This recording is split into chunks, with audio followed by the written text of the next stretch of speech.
महाराष्ट्र मासा प्रत्येक गावातून आणि प्रत्येक जिल्ह्यातून थेट तुमच्यापर्यंत।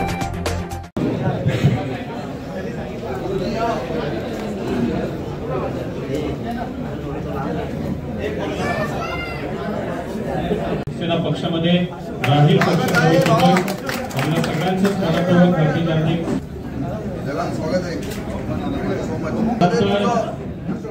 राष्ट्रवादी काँग्रेस पक्षाचे पंचायत समिती विभाग प्रमुख सन्माननीय अमोल देशमुख यांचं शिवसेना पक्षामध्ये जाहीर पक्ष प्रवेश होतोय। आपला सगळ्यांचा तुझा हातले पुढे आला बस एवढा लांब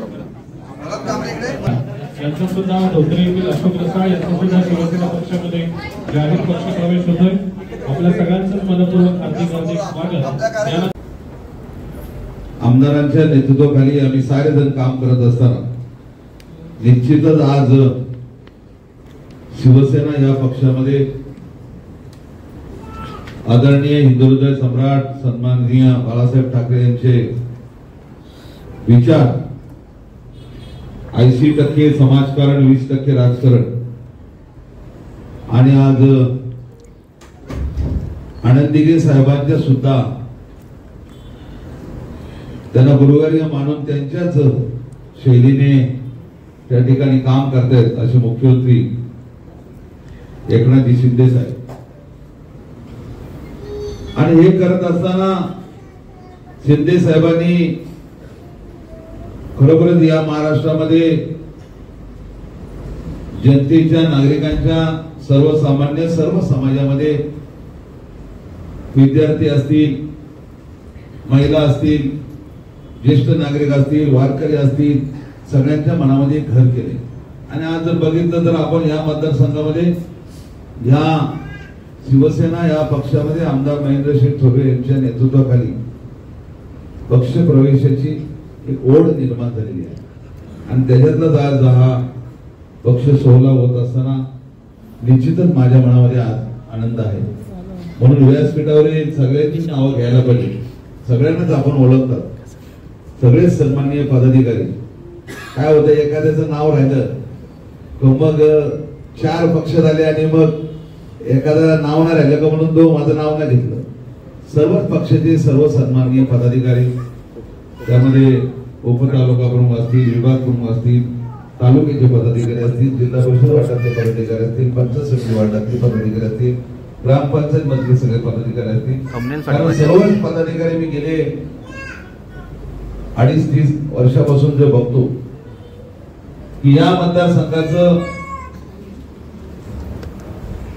नेतृत्व आमदार साहेब करत असताना गेल्या 2 वर्षामध्ये आमदार झाल्याच्या नंतर आपल्याच आमदारांना नाही तर संपूर्ण महाराष्ट्रामध्ये प्रत्येक आमदाराला महाआघाडीच्या सत्तेच्या माध्यमातून काम करता येत नव्हतं। त्यांनी विकासाला खीत बसले आणि म्हणून बाळासाहेबांनी सांगितलं होतं ज्या दिवशी काँग्रेसमध्ये बसण्याची वेळ येईल किंवा त्यांची संगत करण्याची वेळ येईल त्यावेळेला मी माझं दुकान बंद करेन। आणि म्हणून आपल्यालाही माहिती आहे की ग्रामपंचायतीमध्ये 9, 7, 11, 13, 17 असे मेंबर सदस्य असतात, सरपंच उपसरपंच असतो। पण ग्रामपंचायतीचा एक सदस्य फोडायचा असेल तर आपल्याला धरून निघतो। परंतु या महाराष्ट्रामध्ये जवळजवळ 40 आमदार, 10 अपक्ष आमदार ज्या वेळेला बाळासाहेबांच्या विचाराला कुठेतरी छेद चाललाय आणि म्हणून ज्या वेळेला आदरणीय एकनाथ शिंदे साहेबांच्या नेतृत्वाखाली ज्या वेळेला एकत्र येतात आणि ज्या वेळेला महाराष्ट्राचे मुख्यमंत्री आदरणीय एकनाथ शिंदे साहेब असल्यानंतर गेल्या 26 महिन्यामध्ये म्हणजे 2 वर्षानंतर जो चाललेला या मतदारसंघामध्ये आदरणीय एकनाथ शिंदे साहेबांच्या अगदी जवळ असलेले आपले आमदार या मतदारसंघामध्ये विकासाचा भला मोठा डोंगर उभा केला। आणि आज विरोधक सुद्धा ही गोष्ट मान्य करत आहेत की आमदार महेंद्र थोरवे हा विकास पुरुष आहे। आणि आज आपण बघितलं की आदरणीय श्रीरंग बारणे खासदार साहेबांना सुद्धा या मतदारसंघामध्ये चांगल्या प्रमाणात मताधिक्य आपल्या सभांच्या माध्यमातून या ठिकाणी मिळालेले आहे.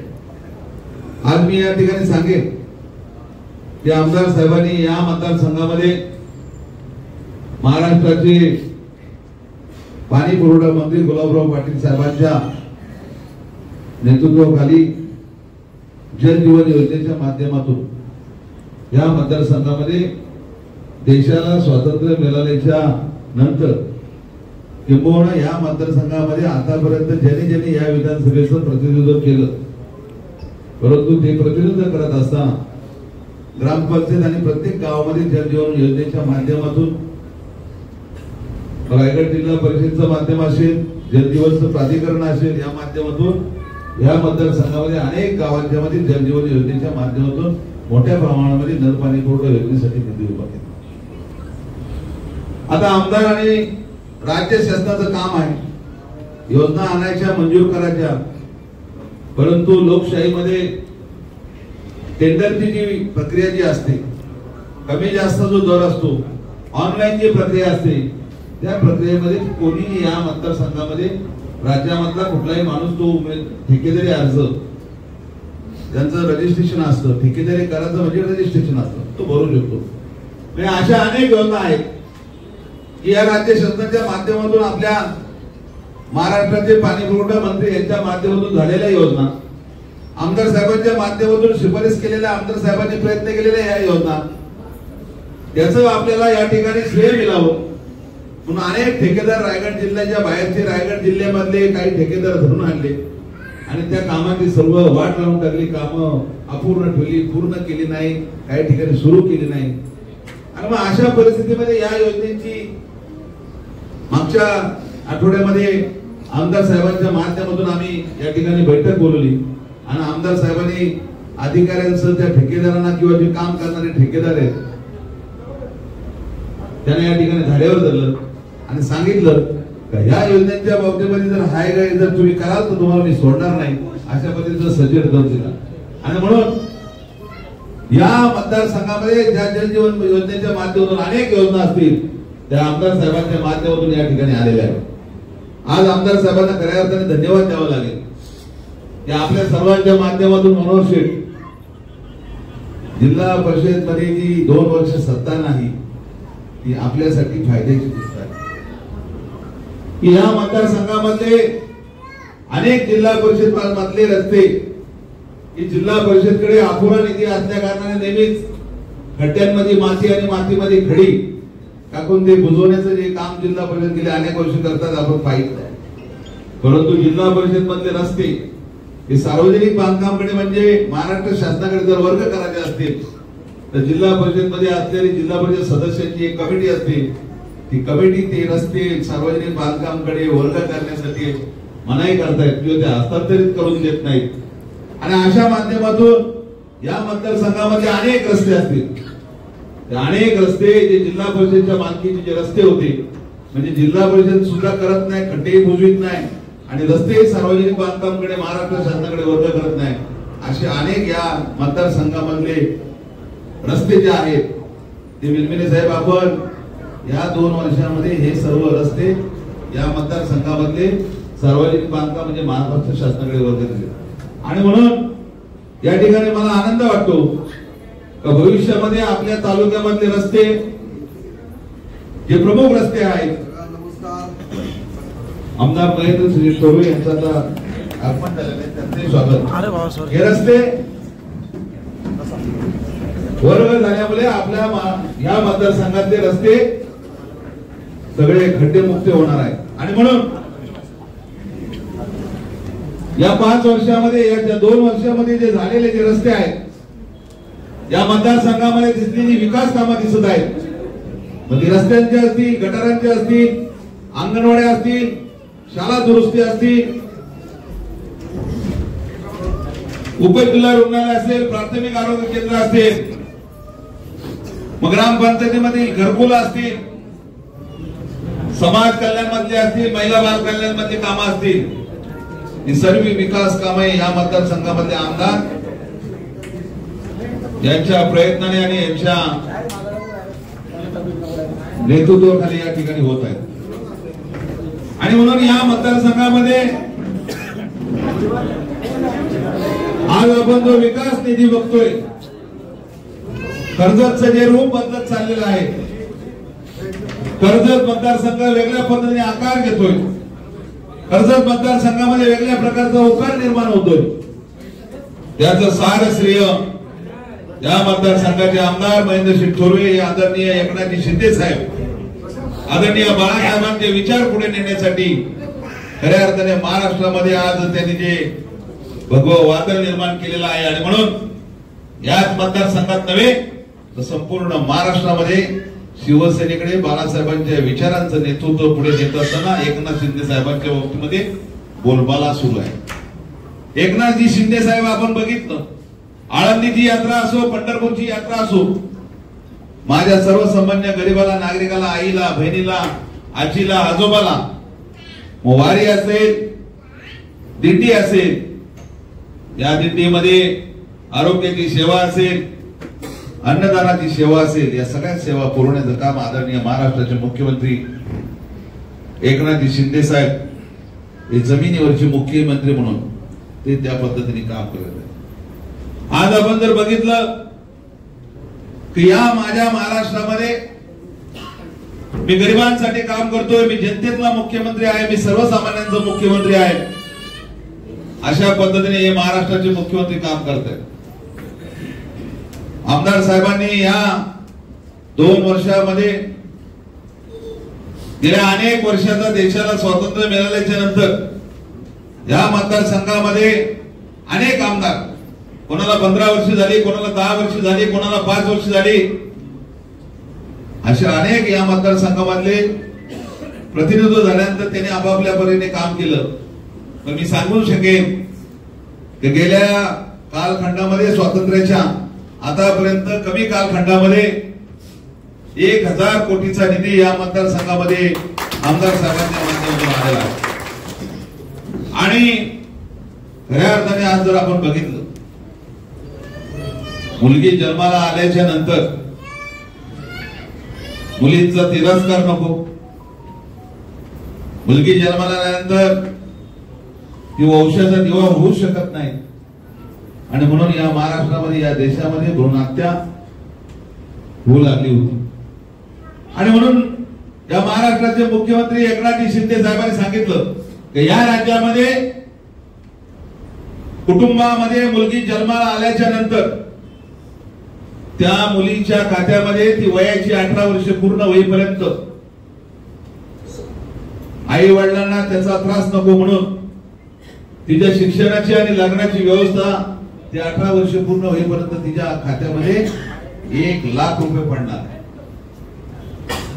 असा दूरदृष्टी विचार करणारा नेता, महिलांना प्रवासामध्ये 50% सूट, म्हणजे महिलांनी जर या महाराष्ट्रामध्ये कुठेही प्रवास एसटीने जर केला तर असणाऱ्या तिकिटामध्ये तिला 50% सवलत मिळू शकते. वयश्री योजना आणली. या महाराष्ट्रामध्ये 65 वर्षाचा जो इसम असेल, वडील असतील, आजोबा असेल, भाऊ असेल, अशांना सुद्धा 3000 रुपये वर्षाला त्या ठिकाणी वयश्री योजनेमध्ये आमदार साहेब आपण विधिमंडळामध्ये आदरणीय मुख्यमंत्र्यांच्या नेतृत्वाखाली काम करत असताना आपण 3000 रुपयाचं ते सुद्धा अनुदान लागू केलं. सिलेंडर अन्नदान योजनेमधनं 3 सिलेंडर वर्षामधनं मोफत आपल्याला ते सुद्धा मिळणार आहे. मग आता बहिणीनं दिलं, भावांना काय? डिग्री होल्डरला 10,000, डिप्लोमा होल्डरला 8,000, 12वी पास झालेल्याला 6,000. अप्रेंटिसशिप कंपनीमध्ये त्या ठिकाणी नाव नोंदवल्याच्या नंतर आपल्याला त्या ठिकाणी 2 वर्ष 3 वर्ष जेव्हा त्या ठिकाणी ट्रायल बेसवर घेतील, त्या ठिकाणी सुद्धा सरकार त्या ठिकाणी त्यांना अनुदान देणार आहे. आणि नोकरीची सुद्धा 100% आपण त्या ठिकाणी शिक्षण घेतल्यानंतर नोकरीची सुद्धा आपल्याला 100% त्या ठिकाणी आम्ही मिळणार आहे. केंद्र सरकार जसं शेतकऱ्याला 6,000 देत आहे, तसं या सरकारने सुद्धा 6,000 रुपयाचं त्या ठिकाणी अनुदान दिलेलं आहे. आणि आता बहीण लाडकीमध्ये महिन्याला 1500 रुपये, वर्षाला 18,000 हे सुद्धा अनुदान दिलं. आणि म्हणून आमदार साहेब, खेडेगाड्या गावामध्ये आपले जे विरोधक आहेत ते विरोधक टीका करत राहतीलच, परंतु सामाजिक, सार्वजनिक, अल्पसंख्याक, आदिवासी, दलित, पिवळं केसरी कार्ड ह्या सगळ्या योजना आपण जर बघितलं तर जे जे लोक त्या ठिकाणी पात्र आहेत, ज्यांना खरंच त्या बाबतीमध्ये जी गरज आहे, या सगळ्या कर्जा या आदरणीय महाराष्ट्राचे मुख्यमंत्री एकनाथ शिंदे साहेबांच्या नेतृत्वाखाली काम करत असताना या सगळ्या मिळणार आहेत. आणि म्हणून तुमचं कौतुक करावं तेवढं थोडं की गेल्या 4.5 वर्षामध्ये या मतदारसंघामध्ये तुम्ही आमदार म्हणून काम करत असताना मी स्वतः जवळून बघतोय, सकाळी 6 वाजल्यापासून रात्री 1 वाजेपर्यंत एका मंत्र्याकडे जेवढी रीक नसते तेवढ्या रीक आपल्या या बाळासाहेब भवन या कार्यालयामध्ये असेल, तुमच्या निवासस्थानाबाहेर असेल, गर्दी आणि चपलांचा ढीग असतो. आपण म्हणतो की ज्या दारामध्ये चपलांचा ढीग जास्त तो माणूस मनाने श्रीमंत आहे, मनाने श्रीमंत आहे. आणि म्हणून तुमची सुद्धा त्याच्यामध्ये गणना करावी लागेल. आज जर बघितलं या मतदारसंघामध्ये 335 मतदान केंद्रावरती किमान एका केंद्रावरती 2 गावं, 3 गावं, किमान 1 गाव, 1 वाडी, 1 वस्ती. परंतु मी या ठिकाणी अभिमानाने सांगेन या मतदारसंघामध्ये मग शहरीकरण असेल, ग्रामीण भाग असेल, अनेक मतदान केंद्रावर शिवसेनेच्या माध्यमातून आपल्या नेतृत्वाखाली आमदारांच्या आणि खासदारांच्या माध्यमातून या ठिकाणी जी विकास कामं झाली आहेत, ही विकास कामं त्याचं सारं श्रेय शिवसेनेला आणि या मतदारसंघाचे आमचे तुम्ही आमदार आहात म्हणून त्याचं तुम्हाला जात आहे. म्हणून माझी कार्यकर्त्यांना विनंती आहे की या विधानसभेमध्ये, या मतदारसंघामध्ये मागच्या निवडणुकीमध्ये 2019ला आमदारांना आपण साऱ्यांच्या अथक प्रयत्नाने 18,000 मतांचं मताधिक्य तुम्ही दिलं. आज आपली साऱ्यांची जबाबदारी आहे, आपले जे काही मतभेद असतील, एकाबद्दल जर द्वेष असेल तरी सुद्धा आपण सारे जण आमदार साहेबांच्या नेतृत्वाखाली काम करताय. आपण आमदार साहेबांनाच मानणारे सगळे कार्यकर्ते आहेत. आणि म्हणून या मतदारसंघामध्ये 4 महिन्यांनी निवडणुका आहेत. तुम्हाला जबाबदारी दिलेली आहे. प्रत्येक मतदान केंद्रावरती किमान 40-30 ज्या ठिकाणी मतदान केंद्रावर मतांचा आकडा आहे त्याप्रमाणे तुम्हाला ज्या सूचना केलेल्या आहेत त्या ठिकाणी ज्या बूथ कमिट्या केल्या नसतील त्या बूथ कमिट्या करून घ्या. आणि आमदार साहेबांच्या माध्यमातून झालेली विकास कामं, आदरणीय खासदार साहेबांच्या माध्यमातून झालेली विकास कामं, आदरणीय महाराष्ट्राचे मुख्यमंत्री एकनाथ शिंदे साहेबांच्या नेतृत्वाखाली महायुतीच्या माध्यमातून सार्वजनिक आणि गोरगरिबांसाठी असलेल्या या योजना, या योजनेची सगळी जबाबदारी, याचा बोलबाला, याचा पुरस्कार, प्रचार शिवसेनेच्या प्रत्येक कार्यकर्त्याची, बूथ कमिटीचा मेंबर असेल, शाखा प्रमुख असेल, विभाग प्रमुख असेल, उपशाखा प्रमुख असेल, ग्रामपंचायत सदस्य असेल, आणि माजी सदस्य असेल, या सर्वांची जबाबदारी आहे की आपण त्याचा प्रचार आणि प्रसार आपल्याला करावा लागेल. आमदार साहेबांच्या नेतृत्वाखाली जिल्हा प्रमुख म्हणून मी काम करत असताना या मतदारसंघामध्ये कार्यकर्त्यांची चांगली टीम, कार्यकर्ते चांगल्या पद्धतीने काम करतात याचा सुद्धा मला या ठिकाणी अभिमान आहे. आणि म्हणून आज खऱ्या अर्थाने अमोल देशमुख असतील, धोत्रेचे अशोक रसाल असतील, संजय तांबोली माजी सरपंच असतील, त्यांच्यासह आलेले अनेक कार्यकर्ते असतील. मी तुम्हाला या ठिकाणी सूचित करतो की आपण आमदार साहेबांच्या नेतृत्वाखाली काम करताय, काम करणार आहात. त्याचप्रमाणे भरत कांबळे यांच्या नेतृत्वाखाली काही मंडळी या ठिकाणी प्रवेश करत असताना जयवंत शिनारे असतील, आपल्याला शिवसेना पक्षात आल्याच्या नंतर कुठेही मानहानी होणार नाही, सन्मान होईल किंवा आम्ही प्रवेश करून फसलो असं कुठेही आपल्याला होणार नाही. आणि म्हणून जेवढं प्रेम मी या ठिकाणी सगळ्या शिवसैनिकांना या ठिकाणी सांगेन, शिवसेनेमध्ये कोण किती वर्ष होता, कोण कधी आला हा दुजाभाव नाही. उद्यापासून आलेला शिवसैनिक तो 25 वर्ष शिवसेनेत असल्यासारखा शिवसैनिक होईल. त्याच्यामुळे शिवसेनेत काल आला तो परवा आला आणि मी पहिला होतो हा दुजाभाव शिवसेनेमध्ये चालत नाही. आलेल्याला प्रत्येक सन्मान होईल आणि तुम्हाला आमदार साहेबांच्या नेतृत्वात काम करण्याची मोठी एक संधी आहे. उद्याच्या भविष्यामध्ये कर्जतचा मतदारसंघ सुजलाम आणि सुफलाम जर करायचा असेल तर आमदार महेंद्र थोरवे शिवाय पर्याय नाही. आमदार साहेब, जोपर्यंत तुम्ही ज्या मतदारसंघामध्ये तुमची जेवढी इच्छा असेपर्यंत तुम्ही या मतदारसंघाचा आमदार व्हा आणि 2024च्या निवडणुकीमध्ये तुम्ही या राज्याचे मंत्री व्हा. आपली सर्वांची जबाबदारी आहे की या मतदारसंघामध्ये तुम्हाला 50,000 अधिक मताधिक्याची आघाडी देऊन आमची साऱ्यांची जबाबदारी आहे की तुम्हाला आमदार करायचंय.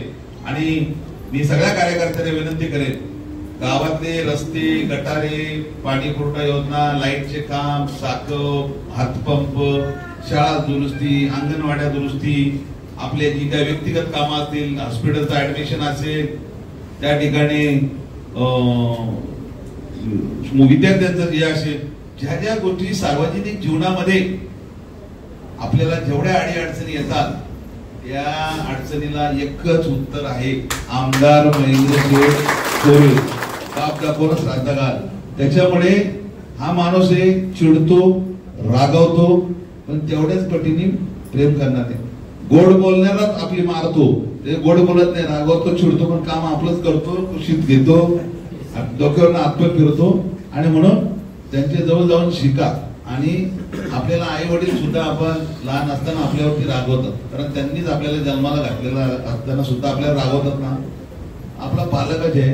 आणि म्हणून मला विश्वास आहे की या मतदारसंघाचा दूरदृष्टी, संकल्प, विकास सर्वांगीण करण्यासाठी आपल्याला आमदार महेंद्र थोरवेंची गरज आहे. आज आपण जर बघितलं ज्या ज्या गोष्टी समस्या निर्माण होतात त्या समस्येला एकच उत्तर आहे. मला अजून काय बोलायचं होतं पण आपल्याकडे वेळ कमी आहे, पुढच्या वेळेला बोलू. आमदार साहेब, ज्या लोकांनी, ज्या कार्यकर्त्यांनी आज इथं आपल्या हस्ते प्रवेश करायचं ते ठरवलेलं आहे, भविष्यामध्ये ज्या ज्या काही त्यांच्या अडचणी असतील त्या सोडवण्यासाठी तुम्ही तर कटिबद्ध आहोतच, पण आम्ही सुद्धा तेवढ्याच पद्धतीने तुम्हाला जीव देऊ, तुम्हाला सुद्धा लाला लावू आणि त्या पद्धतीने तुम्ही काम कराल. आणि भविष्यामध्ये तुमच्या बरोबर आलेले आणि तुम्ही ज्या ठिकाणी तुमचं कार्यक्षेत्र आहे त्या कार्यक्षेत्रामध्ये आधी अगोदर असलेले शिवसेने काम करणारे त्यांना सुद्धा एकत्रित घेऊन तुम्ही जिव्हाळा निर्माण करा. आणि तुमच्या कार्यक्षेत्रामध्ये असणाऱ्या भविष्यामधल्या ग्रामपंचायती असेल, त्या ग्रामपंचायतीमध्ये याच्यात असलेले सरपंच होऊ शकतात, ग्रामपंचायत सदस्य होऊ शकतात, याच्याच मधले ग्रामपंचायतीच्या मधले जिल्हा परिषद पंचायत समितीमधले भविष्यामधले उमेदवार असू शकतात. आणि या मतदारसंघामध्ये तुम्ही तर आमदार व्हायला पाहिजेतच, होणारच, पण या पंचायत समितीमध्ये मागच्या सरकार शिवसेनेचा सुद्धा भगवा फडकला पाहिजे.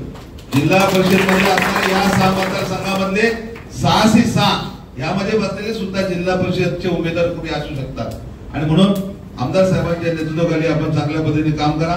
आज गुरुपौर्णिमेच्या निमित्ताने मी सर्वांना कोटी कोटी शुभेच्छा देतो आणि थांबतो. जय जय महाराज. महाराष्ट्र माझाला सबस्क्राईब करा आणि बाजूचा बेल आयकॉन प्रेस करून मिळवा आपल्या परिसरातील ठळक आणि ताज्या घडामोडी.